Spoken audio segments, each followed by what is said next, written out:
예수님 안에 나는 행복합니다. 예수님 안에 예수님 안에 나에게 기적이 일어납니다. 아멘. 아멘. 믿음대로 되는 겁니다. 아멘. 믿음이 없이 하나님을 기쁘시 못하는 이 하나님께 나아가는 자는 반드시 그가 계신 곳과 그를 찾는 자들에게 상 주심을 믿어야 할지니라. 아멘. 하나님은 죽은 자의 하나님이 아닙니다. 산 자의 하나님이십니다. 아멘. 하나님 어제나 오늘나 동일하십니다. 그 하나님이 오늘도 우리의 삶 가운데 역사하시는 줄 믿습니다. 아멘. 이게 우리의 믿음이었어요. 아멘. 그럼 우리 믿음으로 우리 한번 선포할까요? 사명 선언문 우리 함께 한번 읽겠습니다. 하나, 우리는 예배에 나와 하나님의 말씀을 듣고 생각하고 결단하고 행동하는 그리스도인이 반드시 되겠습니다. 둘, 우리는 믿음의 성실과 정직과 거룩한 삶을 하나님을 통해서 세상의 복음으로 반드시 변화시키겠습니다. 셋, 우리는 천국 가는 그날까지 복음의 사명을 감당하며 이 땅에서 행복한 삶을 살아 하나님 살아계심을 증거하겠습니다. 아멘. 이 사명을 놓고 기도하시고요. 여러분 끊임없이 우리 교회 여러분 약속, 비전, 여러분 목표, 말씀, 사명 이거 매일매일 기도하셔야 돼요. 아멘. 이거 매일매일 읽으셔야만 합니다. 그렇게 해서 이것이 여러분의 가슴에 새겨지고 이것이 여러분의 꿈과 비전이 되어질 때에 하나님의 나라가 우리 이 땅 가운데 우리 교회를 통해 여러분의 기도와 소원의 간구를 통해 응답되는 줄 믿습니다. 그래서 꼭 기도를 부탁을 드리겠습니다. 오늘 제목이 뭐냐면 따라하겠습니다. 담대한 믿음의 고백. 아멘. 여러분 담대한 믿음의 고백을 드려야 됩니다. 여러분 저는 지난주에 아주 놀라운 은혜의 기적을 체험했습니다. 제가 분명 여러분들에게 허리가 아파서 잠을 3시간 이상 잘 수 없다고 했잖아요. 그리고 의자에 앉아있으면 좌골신경통 때문에 근육이 땡기고 통증이 너무 심해 앉아있는 것도 힘들었어요. 그래서 누울 수도 없고 앉아있을 수도 없어서 그냥 오로지 서 있는 것이 그나마 고통이 덜하기 때문에 서 있었습니다. 이렇게 2달 가까이 고생을 하다가 병원에 가서 큰 병원 가라고 했고 예전에 디스크 수술을 받았기 때문에 디스크가 내려앉았고 디스크 재발 위험이 있고 수술 다시 받아야 된다는 진단도 받았습니다. 그런데 제 마음속에 수술하고 싶지가 않았어요.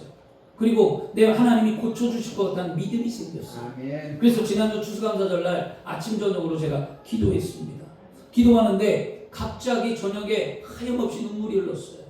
그냥 눈물이 났어요. 그 눈물이 연희 때와 다른 눈물이었어요. 그냥 눈물이 아니라 굉장히 뜨겁고 내 안에서 폭포수 같은 눈. 내가 이렇게까지 눈물을 흘려봤는가? 내가 이렇게 막 눈물이 닭독처럼 떨어지고 이렇게 뜨거웠나? 그런 적이 별로 없었거든요.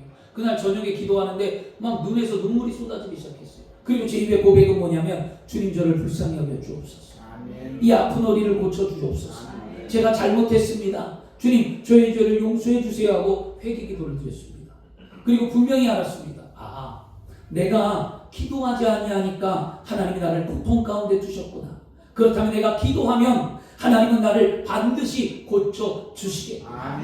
그걸 깨달았다라는 거예요. 그래서 한 주를 보내고 추수감사절에 여러분과 설교할 때 제가 분명히 그랬잖아요. 여러분 제 허리가 고침받았습니다 라고 담대하게 제가 믿음을 고백을 선포했잖아요. 그때 제가 고침받은 게 아니었어요. 그때 낫지 않았어요. 그때 허리 아팠어요. 설교할 때도 힘들었어요. 그런데 마음 가운데 고백하라고 했습니다. 그때 제가 망설였어요. 주님 고백했다가 허리 안 나면 어떡하죠? 주님 그렇게 고백했다가 내가 정말 낫지 않아서 정상으로 돌아오지 않으면 부끄럽잖아요. 고민할 때도 그 마음속에는 강하고 담대함이 있었습니다. 고백하라는 거예요. 그래서 제가 고백했어요. 그리고 난 다음에 주일날 집에 돌아갔어요. 저희 사모도 말하더라고요. 여보 그렇게 얘기해놓고 허리 안 고침 못 받으면 어떡하려고 그러느냐. 그렇게 얘기해놓고 허리 안 아프면 왜냐면 그때까지도 아팠거든요. 집에서 끙끙거렸거든요. 그러니까 그 모습을 보면서 저희 사모도 이게 지금 걱정이 됐던 거였습니다. 그러다가 허리 기재기를 이렇게 쭉 피다가 어떤 일이 있었냐면 제가 이렇게 허리가 아프니까 허리 기재기를 쭉쭉쭉 피고 있다 갑자기 허리에서 뚝뚝 소리가 났어요. 뭔가가 제 허리를 꽉 누르는 느낌으로 허리가 부러지듯이 뚝뚝 2번이 소리가 났거든요. 그 뚝뚝 2번 소리에 허리가 너무 아팠어요. 막 너무 아파서 자지러지가 아파갖고 너무 아프다 큰일 났다. 이제 두려움이 밀려왔어요. 낫다고 했는데 허리가 너무 아픈데 걱정인데 그리고 난 다음에 두려움이 밀려와서 제가 너무 아파서 소파에서 잤어요. 그냥 근데 제가 3시간 이상 못 자잖아요. 4시간 넘게 잤어요. 아멘. 그리고 일어나는데 일어나지는 거예요. 막 뒤로 돌아서 끙끙거리고 일어나야 되는데 그냥 일어나지는 거예요. 안 아프다. 그래서 사모에게 안 아파. 믿음대로 됐더니 괜찮은 것 같아.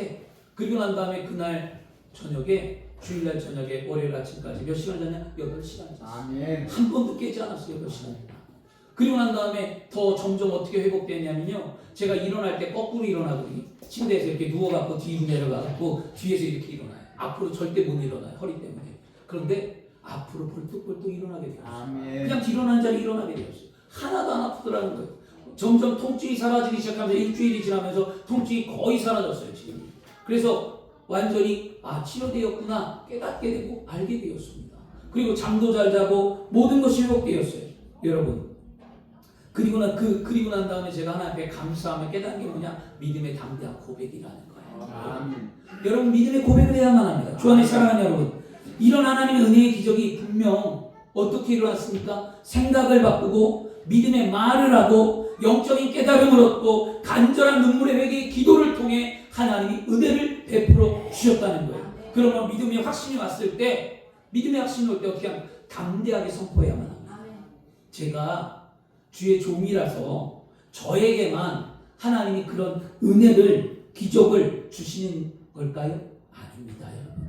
어떤 성도에게 일어나기도 하고요, 어떤 성도에게는 일어나지 않기도 합니다. 분명히 여러분 똑같이 기도하고, 분명히 여러분 말씀대로 순종하고, 목사님이 하는 대로 나도 하나님께 부르짖고 나도 믿음의 확신이 있어서 선포하며 하나님 앞에 매달렸는데, 왜 나는 내 환경이 변하지 않고 내 육체가 고침받지 않고 나의 삶은 그대로일까? 여러분, 그렇지 않으세요? 나는 왜 안 되냐고 하나님께 여러분 하소한 적 없습니까? 담대한 믿음의 선포는요, 그리 아니하실지라도 감사하셔야 합니다. 아멘. 왜냐하면 주님의 뜻을 믿기 때문입니다. 아멘. 그리고 언제나 나를 사랑하시는 하나님은 신실하시기 때문이에요. 아멘. 하나님은 옳기 때문입니다. 고통 가운데서 그 고통을 나에게 주신 하나님, 그 고통을 통해 깨달음을 얻고 더 나은 은혜를 주고자 기다리게 하시는 하나님, 또 때가 되면 하나님이 나와 함께 하셔서 그 고통에서 벗어나게 하시고 치료하게 하시는 하나님, 분명한 것은 하나님은 고치시고 낫게 하고 회복하신다는 믿음의 확신이었어요. 아멘. 어떤 환경에 있든지 절대로 믿음이 주저앉지 않기를 바랍니다. 아멘. 다니엘서에 가면 다니엘서 3장에 다니엘의 세 친구가 있어요. 사드락과 메삭과 아벳느고입니다. 그 사드락과 메삭과 아벳느고가 그 느부갓네살이 금신상을 만들고 내가 종을 치고 음악을 하면 누구든지 그 금신상 앞에 절을 하라는 명령을 내렸어요. 그런데 그때에 유다 민족에서 잡혀온 다니엘의 세 친구 포로 그들은 사드락과 메삭과 아벳느고는요, 금신상에 절하지 않았습니다. 그걸 본 순간 그들이 잡혀갔어요. 그러니까 느부갓네살이 뭐라고 얘기했냐면, 내가 너에게 한 번의 기회를 주겠노라. 너희가 섬기는 하나님 그래 인정한다. 그러나 너희는 이 땅에 왔으니 나의 법을 따르라는 거예요. 그리고 내가 만든 신에게 절을 하라. 그러면 너를 살려주겠다는 거예요. 왜냐? 그들이 똑똑했기 때문이에요. 죽일 수 없었기 때문이에요. 그 한 번의 기회를 더 주는데 이 사드락과 메삭과 아벳느고가 뭐라고 얘기하면, 나는 그럴 수 없다는 거예요. 내가 믿는 하나님이 참 하나님이라는 믿음의 고백을 합니다. 아멘. 그리고 난 다음에 그리 아니하실지라도 우리는 괜찮다라는 거예요. 나는 절대 못한다라고 선을 그어버렸어요. 그러자 이 느부갓네살이 화가 나서 그 풀무불을 7배나 뜨겁게 합니다. 그리고 난 다음에 사드락과 메삭과 아벳느고를 그 풀무 가운데, 불 가운데 던져버렸어요. 그 던져버린 다음에 이 느부갓네살이 이제 다 죽었다. 그리고서 그 불구덩이를 내려다보는데 4사람이 걷고 있었어요. 불구덩이에. 그러니까 3사람을 던졌는데 4사람의 형체가 보이는 거예요. 그래서 대신들을 불렀어요. 이봐라, 와봐라. 우리가 분명히 사드락과 메삭과 아벳느고 3사람을 던졌는데 지금 여기 몇 명이 보이냐? 그랬더니 신하들도 말하기를, 왕이여 4명이 보입니다. 이게 어찌된 일이냐? 그리고 그들이 타서 죽어야 되는데 그들이 불 가운데 거느리고 있는 거예요. 그러니까 이 희한한 광경을 그가 보게 됩니다. 그리고 난 다음에 대신들에게 말하기를, 빨리 가서 사드락과 메삭과 아벳느고를 건져오너라. 그리고 그들을 건졌어요. 불에서 건졌는데 그들의 머리카락도 그들의 몸도 하나도 선상에 입지 않고 원래의 모습 그대로 나타났다라는 거예요. 아멘. 그리고 난 다음에 그들이 뭐라고 고백했냐면 그들이 하나님 앞에 이 느부갓네살이 고백하기를 너희가 믿는 신이 참신이라고 고백하고 그 바벨론의 모든 대신들 앞에 고백하게 영광이 나타났습니다. 그런데 어떤 믿음의 고백이었냐면 사드락과 메삭과 아벳느고의 고백이 이거였어요. 우리 하나님이 우리를 극렬히 타는 불 가운데 능히 건져주시겠고 왕의 손에서도 건져내시리라. 그리 아니하시리라고 왕이여 우리가 왕의 신들을 섬기지도 아니하고 왕의 금신상에 절하지 아니할 줄 아옵소서. 아멘. 믿음의 담대한 고백이었어. 아멘. 하나님이 불 가운데 건져주신다. 그리고 우리가 함께 하신다.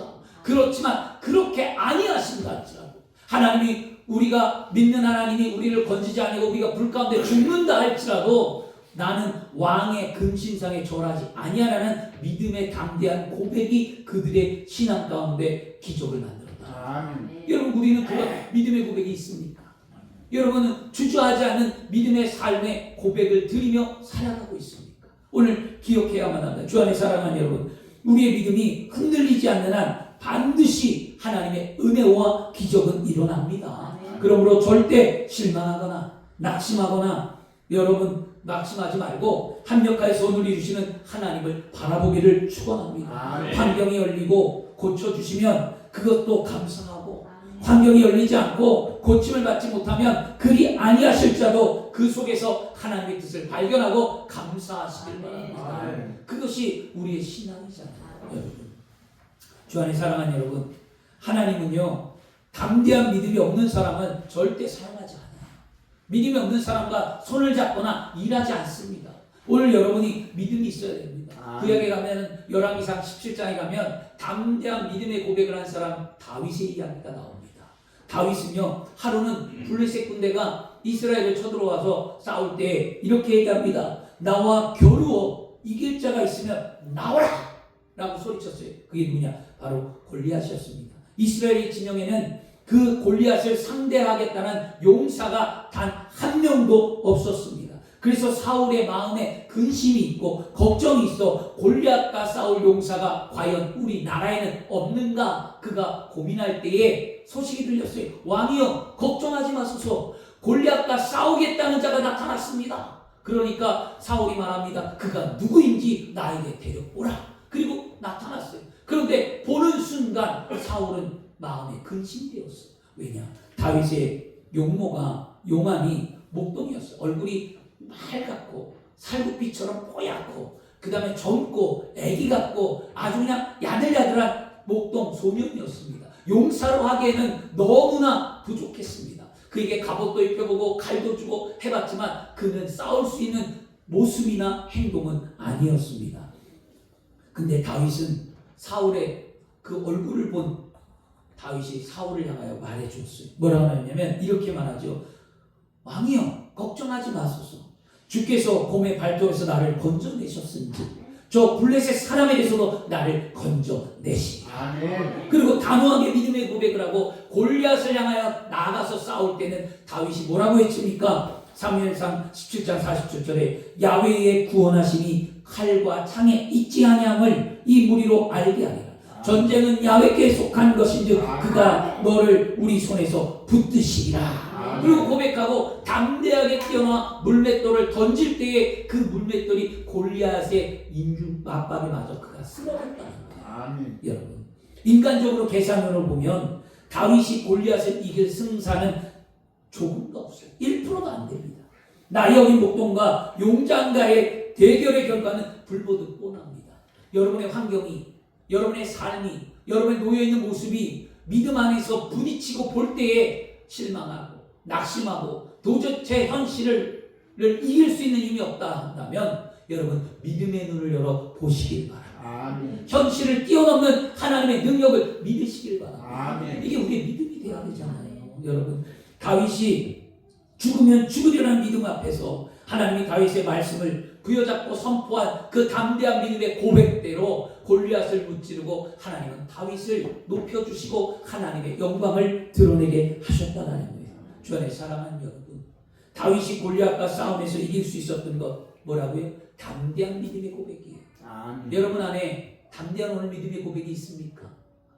저는요, 이 설교를 준비하면서 제가 설교 준비하면서 그냥 멈췄거든요. 왜냐하면 잡히지도 않았어요. 뭘 하고 싶은지는 알겠는데 어떻게 해야 될지 몰라서 그냥 기도만 했어요. 어제 오늘 기도하고 며칠 그냥 기도만 하다가 설교를 끄적끄적 썼는데도 이게 내 머리에 안 들어오더라고요. 내용도 안 들어오고 뭘 해야 될지도 모르겠고 잡히긴 잡혔는데 그래서 오늘 아침에 기도하면서 그냥 맡겼어요. 주님, 기도하고 맡깁니다. 어떠한 말씀을 하든지 성령이 입술을 주장하셔서 성도들에게 합당한 은혜의 말씀이 선포되게 해달라고 기도했는데요. 여러분, 우리 신앙 가운데 분명한 것은 담대한 신앙의 고백이에요. 아멘. 예수 믿는 사람으로서 그게 좀 필요합니다. 신약에 가면은요, 마태복음 14장에 가면 베드로가 나옵니다. 믿음의 소유자 베드로였어요. 베드로는 예수님의 수제자가 된 까닭이 뭘까요? 베드로를 왜 예수님의 수제자라고 말할까요? 그는 담대한 고백이 있었어요. 아멘. 너희는 나를 누구냐고 라고 말할 때 베드로는 주는 그리스도여 살아계신 하나님의 아들이라는 믿음의 고백을 드렸고요. 베드로는 늘 주님과 동행하며 그 믿음이 담대했다는 거예요.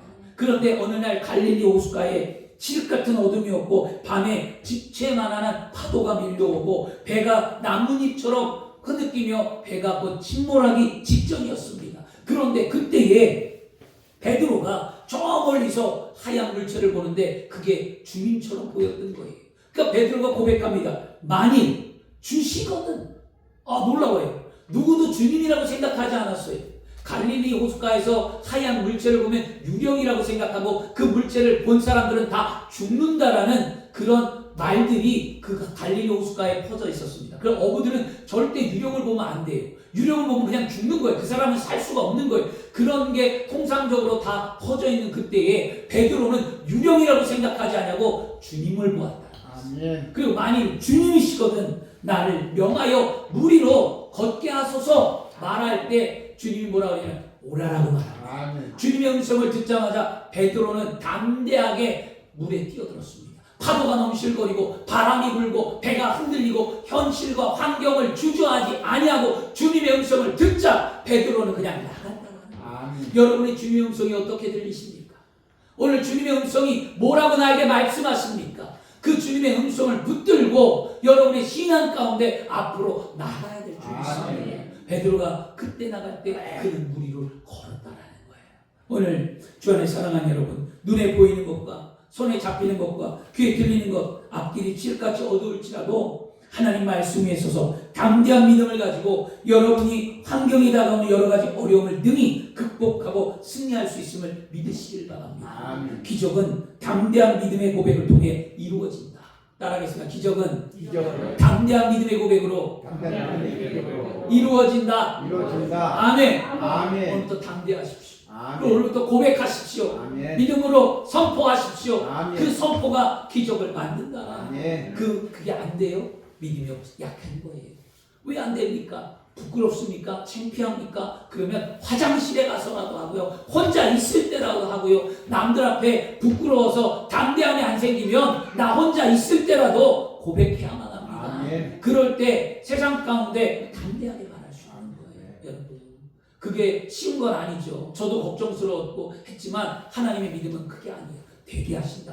아멘. 그걸 오늘 보시길 바랍니다. 다니엘 세 친구 사드락과 메삭과 아벳느고 하나님을 믿는 믿음에 뭐가 있었을까요? 뿌리가 있었어요.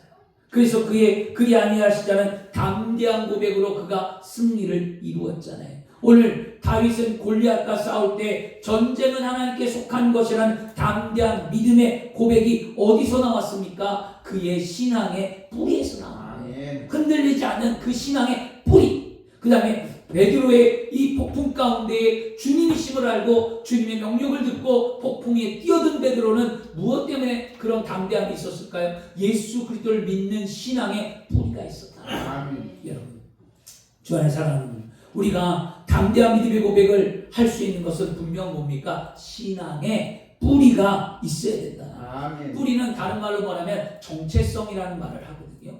정체성, 이건 뭐냐? 자기 내면에 일관된 동일성을 유지하는 것과 다른 존재와 관계의 어떤 본질적인 특성을 지속적으로 공유하고 모든 것을 의미한다라는 거예요. 그래서 뭐라고 하냐면 우리는 이렇게 얘기하죠. 인간의 정체성, 기업의 정체성, 군대의 정체성, 국가의 정체성 이런 얘기를 하잖아요. 정체성이라는 건 나를 드러내는 거예요. 우리는 그리스도인의 정체성을 가져야만 합니다. 나는 예수 믿는 사람입니다. 난 하나님의 자녀입니다. 난 수목행복관계의 성도입니다. 나는 정말 세상에 누구보다도 하나님이 사랑하는 존재입니다. 믿음의 말을 해야 되겠죠. 나는 어디서부터 와서 무엇 때문에 살며 어디로 가는지 아는 신앙인이 믿음의 삶을 사는 정체성을 갖고 있는 거예요.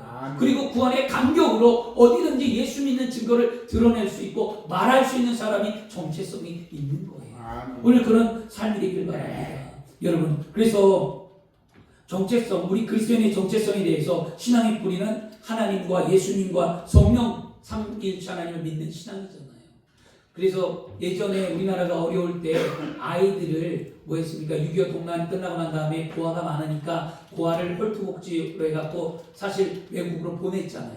외국으로 다 보낼 때 그들이 외국으로 입양 간 아이들이 뭐가 흔들려요? 정체성이 흔들리는 거예요. 어떤 정체성이요? 나는 한국 사람인가? 나는 미국 사람인가? 그들은 그게 늘 답답했던 거예요. 나의 부모는 누구인가? 나의 뿌리는 어디인가? 그래서 그들이 그 뿌리를 찾고자 한국으로 귀화하거나 한국에 와서 부모를 찾아다니잖아요. 여러분 한국 사람이고, 그리고 여러분 우리 수목행복관계의 성도, 여러분 하나님 믿는 자녀, 그러면 나의 정체성이 뚜렷해야 돼요. 정체성이 뚜렷하는 것은 뿌리가 든든하다.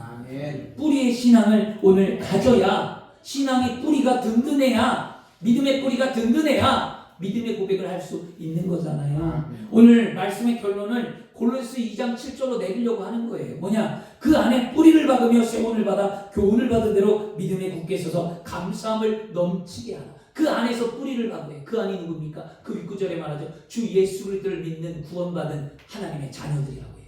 예수를 믿는 자들, 구원받은 자들, 예수를 믿고 하나님의 자녀가 된 그들의 신앙의 뿌리가 그리스도 예수 안에서 내려지라는 거죠. 오늘 주님과 함께 동행하고 주님과 함께 사는 여러분들이 신앙이 예수와 함께 살고 예수와 함께 죽고 예수와 함께 부활하고 예수와 함께 천국 가는 신앙입니까? 이 신앙의 뿌리가 오늘 있어야 됩니다. 모죽이라는 게 있어요. 모죽이라는 나무가 있는데요. 한국과 중국, 일본에서 자생하는 나무래요. 모죽은. 이 나무는요, 심은 지 5년이 지나도록 아무리 물을 주고 정성을 다해 키우고 해도 눈에 띄는 변화가 5년 동안 없다는 거예요. 모죽이. 5년이 지나봐야 하루에 7.8cm 자라는 거예요. 7.8. 그런데 근데 이 나무는 무려 30m까지 자라거든요. 근데 많은 학자들이 하늘 높이 올라간 이 대나무가 혹시라도 쓰러질까 염려해서 그 나무의 뿌리를 조사한 적이 있어요. 조사한 결과 학자들이 놀라움을 감추지 못했습니다. 그 이유는 뭐냐? 뿌리가 사방 땅 무려 4km. 4km면 어마어마한 거잖아요. 여기서 뭐 평택 그 중간까지 가는 거잖아요. 이 4km 반경까지 뿌리가 땅 속에 박혀 있다는 걸 알게 되었습니다.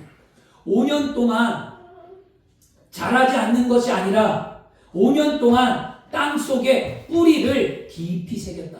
아멘.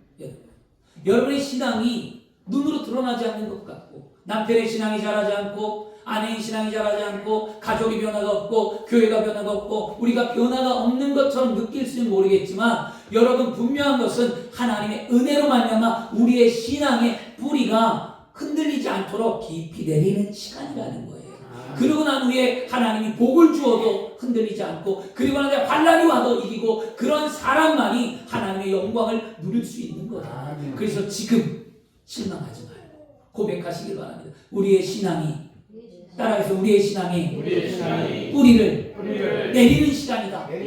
아멘. 그것을 남편을 바라보고 자녀를 바라보고 이웃을 바라보며 우린 그렇게 고백해야만 합니다. 우리 순복음 행복한 교회 여러분, 교회 6년 동안 하나님 뭐 한 걸까요? 여러분의 신앙의 뿌리를 다듬고 있었던 거예요. 하나님. 왜냐? 새수는 새푸대에 담아야 되고, 여러분 수많은 교회 다녔고 수많은 종을 섬겼고 수많은 말씀을 듣고 여기까지 왔어요. 그러면 이제 새로운 시대에 새로운 종을 만나 새로운 말씀을 들으면 여러분이 변화가 되어야만 합니다. 여러분이 깨어져야만 합니다. 여러분이 과거를 벗어 던져야만 합니다. 구습을 끊어버려야만 합니다. 예전에 들었던 말씀을 잊어버려야만 합니다. 하나님의 말씀으로 새롭게 되어야만 합니다. 옛것을 간직하고 아직도 내게 옳다고 하는 성도가 있다면 여러분 그 성도는 아직 더 깨어져야 돼요.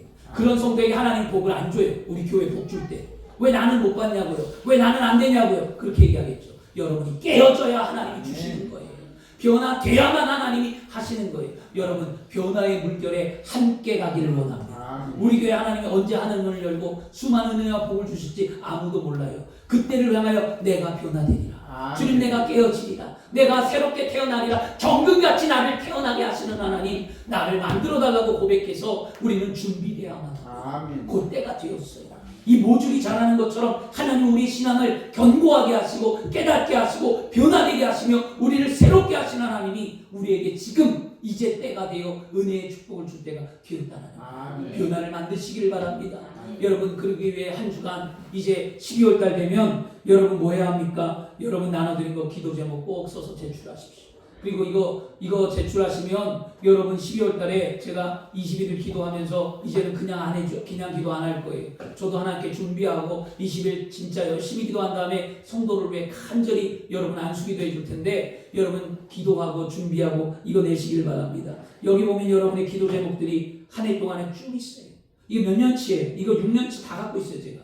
이거 늘 봐요. 아 이게 응답되었구나. 이게 이렇게 되었구나. 보는데 여러분 응답되신 분들도 있고 아직 안 된 분들도 있어요. 그러나 감사한 건 그래도 하나님이 나를 불쌍히 여기셔서 우리의 삶에 하나님은 그래도 응답하셨다는 거잖아요. 그래서 기도 제목들을 써서 내셔서 우리 함께 기도로 준비하고 변화된 삶을 살아야 될 줄 믿습니다. 신앙이 마찬가지예요. 신앙의 뿌리가 가장 중요합니다. 시편 80편 9절 말씀에 주께서 그 앞에 거꾸르셨으므로 그 뿌리가 깊이 박히어 땅에 가득하리라고 말씀합니다. 신앙의 뿌리가 깊이 박혀야만 합니다. 잎만 무성하고 뿌리가 약한 나무는 언제 말라 죽을지 모릅니다. 그러나 뿌리가 깊은 나무 모죽처럼 아무리 비바람이 불어도 꺾이지 않을 뿐만 아니라 잎사귀가 마르지 아니하며 여러분 시시사철 푸른 자태를 뿜어내며 아름다운 믿음의 삶을 살아갈 수 있게 되는 줄 믿습니다. 우리의 삶에 담대한 믿음의 고백을 하며 삶을 기쁨과 평안으로 살기 위해 우리의 믿음에 예수 그리스도의 십자가의 은혜로 뿌리를 오늘 내리시길 바랍니다. 우리 십자가 앞에와 뿌리를 내려 어떤 뿌리를 내려야 합니까? 구원의 감격의 뿌리를 먼저 내리시길 바랍니다. 구원의 감격. 너와 같이 구원을 얻은 자가 누구인가? 하나님이 나를 구원했다는 게 진짜 감사하셔야 돼요. 구원의 뿌리를 내리고 그리고 나 같은 죄인을 용서하고 나에게 하나님의 은혜를 주시는 뿌리에 감사하십시오. 그게 뭡니까? 성령 충만이죠. 하나님 나를 사랑하시는 증거 성령 충만함으로 성령의 은혜로 나를 알게 하시는 하나님께 감사하시고요. 그리고 난 다음에 내 삶에 하나님이 때때에 시시때때로 능력을 행하셔서 나를 치료하심에 감사하시길 바랍니다. 늘 치료하시는 그 하나님이 함께하며 치료의 뿌리를 내려서 병마와 싸워 이기셔야 될 줄 믿습니다. 그러므로 우리는 강건함을 얻고 그 다음에 아브라함의 축복의 뿌리가 우리 안에 삶에 있어서 나누고 베풀고 구제하고 선교하는 믿음의 삶이 되어야 할 줄 믿습니다. 이런 삶을 우리가 이 땅에 살다가 또 이제는 천국에 그리스도를 믿는 믿음으로 천국에 뿌리를 내려 저 하늘 저 천국 주님이 부르시는 그 안을 간다라는 거예요. 이 땅의 삶이 전부가 아니라 영생의 기쁨과 소망의 뿌리를 갖고 흔들리지 마세요. 이 땅의 삶이 전부가 아니잖아요. 이 땅에 아무리 취하고 아무리 가지려고 해봐요. 그게 내게 되겠냐고요. 그러나 천국을 소망하고 천국에 쌓아두고 하나님의 은혜에 쌓아둔 삶이라면 반드시 여러분 그게 기쁨으로 돌아옵니다. 그런 신앙의 뿌리를 우리는 오늘 내려야만 합니다. 예수 그리스도의 십자가의 대속과 부활로 말미암아 우리가 이겼다는 승리의 신앙의 뿌리를 깊이 내리고 여러분 앞에 구원의 감격과 성령 충만과 여러분의 치료의 능력과 여러분의 아브라함의 복이 임하며 여러분이 영원히 잘 되는 그 축복을 받는 신앙의 뿌리를 내릴 때 우리는 승리하는 거예요. 이 뿌리가 뭡니까? 이게 오중보험으로 우리 순복음의 신앙의 기초였어요. 이런 신앙의 기초를 꼭 간직해야만 합니다. 여러분 장로교도 좋고 감리교도 좋고 다 좋아요. 그런데 여러분들이 순복음의 신앙의 뿌리를 토대 위에 다른 것을 얹어야 그 안에 열매의 믿음이 있지, 우리 순복음의 신앙의 뿌리도 내리지 않고 다른 교단이 좋더라, 이게 좋고 저게 좋더라 짬뽕하면 그 사람은 나중에 어디도 못 껴요. 여러분 동물의 이야기가 나오잖아요. 박쥐가 왜 동물에 있었습니까? 박쥐가 땅에 기어다닐 때는 동물이었고 낳을 땐 새였는데 그가 여기저기도 못 기다 나중에 동굴로 도망간 이야기 이솝우화에도 있거든요. 여러분 우리의 신앙은 분명히 우리가 섬기는 우리가 하나님이 있고 우리가 믿는 신앙이 있고 우리 교회가 있다면 우리의 신앙의 정체성 우리 순복음의 신앙의 뿌리를 든든히 세우고 그 위에 다른 좋은 신앙을 여러분 합작해서 믿음의 삶을 사시길 바랍니다. 이것도 없는데 뭐 다른 거 갖다가 자꾸 하시겠냐고. 그래야 영혼이 잘 되고 범사가 잘 되고 강건한 하나님의 축복이 있는 거예요.